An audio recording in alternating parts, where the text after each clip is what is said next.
when you teach martial arts or you coach athletics, one of the things when you're dealing with the general populations, one of the questions that you're going to get a lot of is people showing up, calling you, emailing you, whatever. Do you take so and so kind of student? Now, look, for me, very frequently, I get a lot of, do you take beginners? Which to me is an absurd question. Why would you come to me if you already knew what you needed to know? Like, what is the point? Are you just looking for sparring partners? I mean, like, I don't understand that question at all. Of course, we take beginners, right? But there's other questions, right? Where people are like, well, do you take older people? Do you take people who have previous injuries, that have limitations on their physical capacity? Do you take people with disabilities?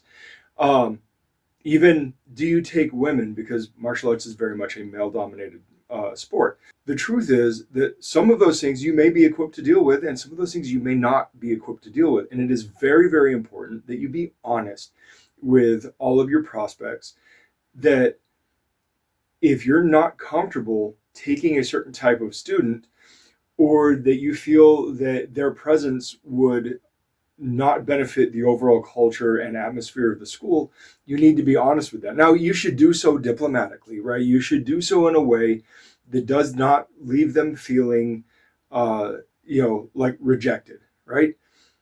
You should make them understand that you're doing a certain thing with your school, or you're equipped to handle a certain type of training, and that you're just not going to be able to meet their needs because you don't offer that kind or that level of training.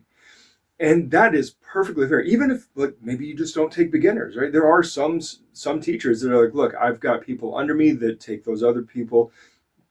My classes are specifically for people who are who are well established, or my classes are for coaches only, stuff like that. But it's important that you be honest with people, and it is important that you do so diplomatically, because we want to make sure that that on the one side we preserve the truth and spirit of what martial arts is. We want to preserve things like, look, martial arts is a physical, sportive, physical development, strength and conditioning kind of thing, right? Martial arts culture has always been linked with strength and conditioning. And if you have people that can't do strength and conditioning, and yes, you should be able to scale and progress things in a way that allows a wider net to be cast for your prospects. On the other hand, though, not everybody is there. Not everybody's educated in how to do that. Not everybody's capable of doing that effectively and successfully. And you should know your limits there. But look, on the other side, if somebody's not looking for strength and conditioning and they want to use like doing technical martial arts as a replacement for strength and conditioning, they should know that like that's not what a good proper martial arts school is for, right? A good proper martial arts school is going to facilitate proper strength and conditioning. Martial arts is very much a physical fighting discipline, and there's a lot of stuff that, like, there's bodily contact, there's going to be pain, the risk of injury is naturally going to be higher. Even though we facilitate safety as best we can, you cannot eliminate risk, and it is going to be a higher risk activity innately anyway. You're just going to experience pain and discomfort and frustration, and people have to be okay with that. Because look, martial arts is not meant for the lazy, the weak, people that want easy street. It's not meant for that. And I'm okay with martial arts as a recreational pursuit, but I'm not okay with martial arts being watered down for people who want a low impact recreational pursuit. Even Tai Chi is not meant to be stripped down the way it is, right? Tai Chi is still largely a grappling art, and there's striking in it, and truly doing Tai Chi at pace, especially like if you look at the Chen style that has the slow and then bursts of fast, that's an athletic thing. And that is a thing that you need people to be able to do. It's not meant to be old folks home, retirement city kind of stuff. Now, and I'm not saying that old folks who have lost a lot of use in their body can't benefit from more remedial Tai Chi, but the fact that Tai Chi has become hospital Tai Chi, and it is very, very difficult to now find a teacher who can actually teach you martial Tai Chi, that's a problem, right? Like, we're losing an art actively because culturally people just want something that is easy and low impact and whatever, right? That's not what martial arts is for. It's like hanging around the HEMA world for the last handful of years.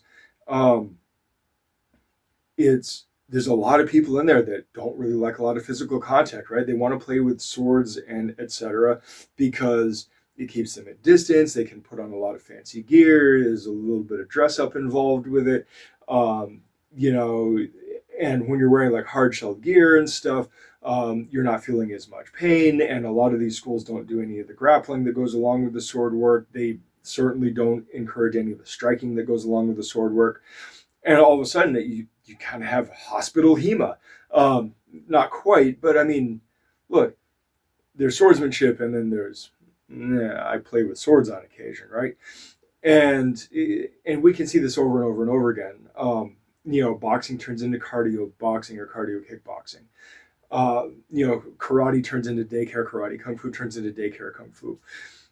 I will say this, like, as much as I like to rip on, CCP Wushu, even what they're doing there is still extremely athletic. And in many cases, while they've taken out the martialness of it, they've actually added athleticism to it that wasn't there prior. So in some cases, that's actually okay because it's an incredible athletic pursuit, even though they stripped out some of the stuff that I think makes it a martial art in the first place. Same thing with Taekwondo. Taekwondo has added a lot of acrobatics and athleticism to it that fighting just doesn't require, but in the long run actually makes you better. So I don't have a problem with people over athleticizing martial arts. I just don't like them doing it at the expense of the martial nature of it. But anyway, as just a reminder, right? Martial arts is really not made for the faint of heart. Martial arts is made for physical people who want these skills to be a physical discipline, and it is really important that we train it in a way that facilitates athleticism and fighting, because that's what it's built on. All of that other stuff is fine, right? Recreational, rehabilitative, all that is fine. And again, as a coach, you should be able to scale that stuff. You should be able to progress that stuff. But it's important that we don't substitute that stuff for the actual nature of the beast, right? There's that whole thing about the spirit of the law and the letter of the law, right? That's all New Testament stuff. Spirit of the law is a different beast than the letter of the law, right? We can be like, oh, we're technically doing the thing, right? Here's the technicality that allows it, right? So clearly that's not what was being intended when the idea was written down. It's the same thing when we codify martial arts. There is a certain idea behind the codification of martial arts, and by removing that essence, you are removing what is essentially making it a martial art. So I'm going to cut the rant off here, and I will talk to you guys later. Good journey.